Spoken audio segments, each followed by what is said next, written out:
मैं पहले गृहिणी हूँ और उसके बाद गायिका। क्या आप बता सकते हैं कि निम्न खूबसूरत नगमे किस सुरीली गायिका ने गाए हैं? किसके कंठ का माधुर्य अच्छा लगता है ऐसे हजारों गीतों में, जैसे कि बियाबान में बांसुरी बज रही हो कि बसंत ऋतु में कोयल कुहू कुहू कह रही हो। ना तुम हमें जानो ना हम तुम्हें जाने, मगर लगता है कुछ ऐसा मेरा हमदम मिल गया बात एक रात की। शराबी शराबी है सावन का मौसम, नूरे जहां पानी में जले मेरा गोरा बदन। मुनीम जी, मेरे महबूब न जा आज की रात न जा नूर महल। जूही की कली मेरी लाडली, नाजों में पली मेरी लाडली, दिल एक मंदिर। नहीं नहीं, ये लता मंगेशकर नहीं, यह स्वर्णिम सुरभि तरस रही आवाज है सुमन कल्याणपुरकर की। अगर उनका नाम अनाउंस न किया जाए तो लोगों को वहम हो कि लता की आवाज है। वैसा ही आउज, वैसा ही माधुर्य, वैसा ही लौज। क्या आपको भी कभी ऐसा महसूस होता है? नहीं, कदापि नहीं। मैंने जब भी कोई गीत गाया है और जब भी अपने गीत सुने हैं, मुझे हर पल यही एहसास हुआ है कि यह आवाज़ सुमन की है। इनके हर विशेषता, हर कमी मेरी अपनी है। मैं अपनी ही आवाज़ में गाती रही हूँ सदा। लेकिन मैं श्रोताओं की बात कर रहा हूँ, वे यही बात मानते रहे हैं। एक बात और लोगों का कहना है कि आपको आपकी आवाज़ में तब्दीली लानी चाहिए थे, अगर ऐसा कर पाती तो। आप भी कैसी बातें करते हैं? मुझे आवाज़ ईश्वर ने दी है।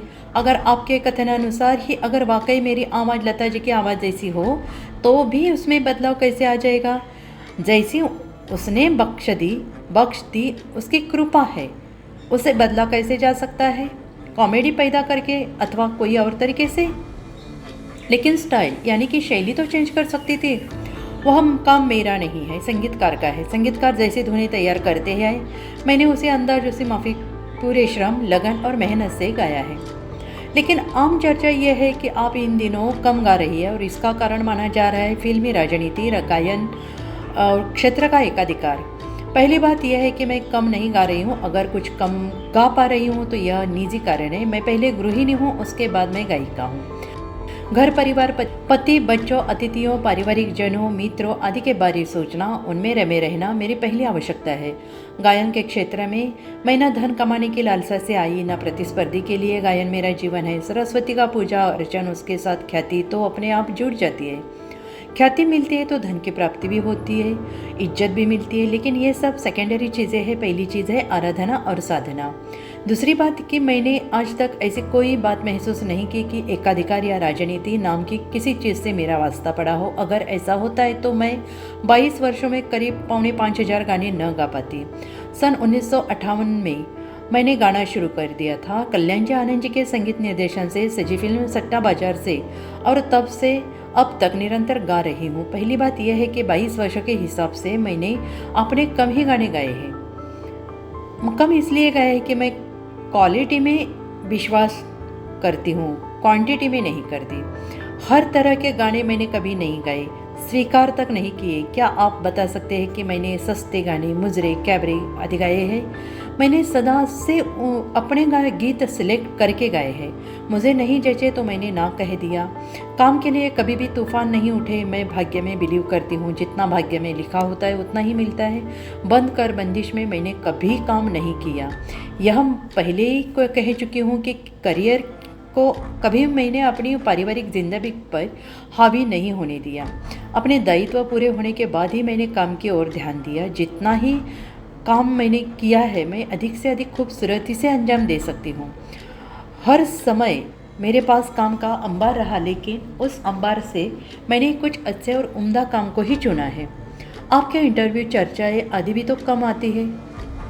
हाँ, आपको भी तो इंटरव्यू में पहले पूरे 1.5 वर्ष के बाद देने बैठी हूँ, और इस 1.5 वर्ष के दरमियान मैंने भी इंटरव्यू नहीं दिया। क्यों?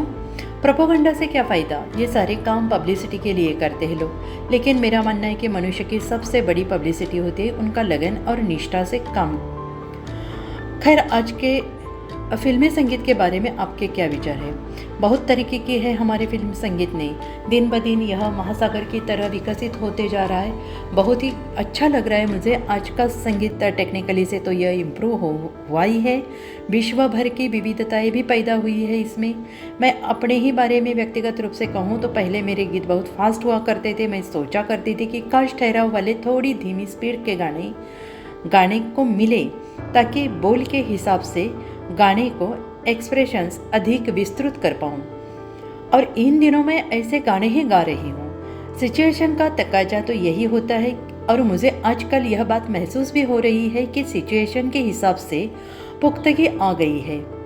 आज के गीतों में, फिल्म में देखे तो नेचुरल महसूस होता है।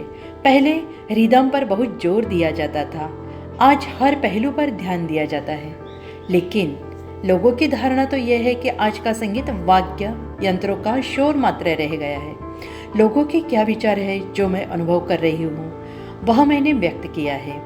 तो फिर क्या कारण है कि आजकल जब चलती हुई फिल्में गीत आते हैं तो लोग उठकर सिगरेट पीने, खाने या पान खाने जाते हैं, यूरिनल आदि के लिए चले जाते हैं। पहले भी जाते थे। जिन लोगों के समझ की या आनंद की जो चीज़ नहीं होती, वे अक्सर ऐसा करेंगे ही, उन्हें संगीत में रस नहीं मिलता होगा। और आज की युवा पीढ़ी जो पुराने गीतों की शौकीन है, कलेक्शन में मात्र पुराने गीतों की रिकॉर्ड्स ही होती है। बड़ा फ़ख्र महसूस होता है उन्हें, और इसमें की सुरुचि का प्रतीक मानते हैं। ज़्यादा रिकॉर्ड्स होने या पुराने गीतों के इतने कलेक्शंस हैं उनके पास, इससे अनेक मन को संतुष्टि मिलती है, उनके मन को संतुष्टि मिलती है। लेकिन आम आदमी तो ऐसा नहीं करता। अगर आम आदमी आधुनिक गीतों में इतना रस नहीं ले पाता तो हर वक्त आदमी की चाह नया पाने, नया तलाशने में ही होती है। अब सब सहमत है या नहीं सुमिन की इन बातों से? लेकिन मैं काफ़ी अंशों से सहमत हूँ। वे एक प्रतिभावान और मौलिक गायिका है। दम्भ, बनावट, दिखावट से अलग थलग सी उन्हें राजनीति से मतलब न निरर्थक बातों से। आश्चर्य की बात तो यह है कि वे न फिल्में देखती है, न समारोहों में जाती है। बहुत ही सादगीपूर्ण प्रकृति की है। हाँ, विश्व के हर भाग में उनके चाहत, और विश्व के हर कोने में उन्होंने गायन के प्रोग्राम दिए हैं। इस समय भी वे ढेरों फिल्मों के लिए अनुबंधित है, और प्राइवेट भजन, गज़लें, गीतों के उनके रिकॉर्ड्स भी बने हैं, और उन्होंने भी उतनी ही लोकप्रियता अर्जित की है।